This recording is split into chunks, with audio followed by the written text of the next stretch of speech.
सुख म्हणजे नक्की काय असतं या मालिकेच्या 19 डिसेंबरच्या भागात आपण पाहणार आहोत.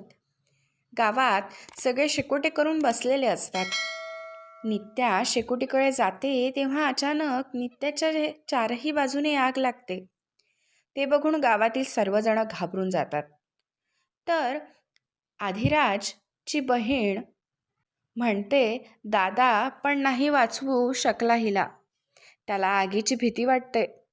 पण अधिराज मन घट्ट करून आगीत जातो आणि नित्याचा हात पकडून तिला बाहेर आणतो.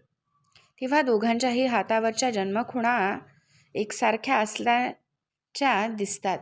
ते बघून दोघेही एकमेकांच्या मनात म्हणतात, आमच्या हातावरच्या खुणा अगदी एकसारख्या कशा आहेत? कधी होणार नित्या आणि अधिराजच्या पूर्णजन्माचा खुलासा? येणारा पुढील भाग फारच रंजक असणार आहे.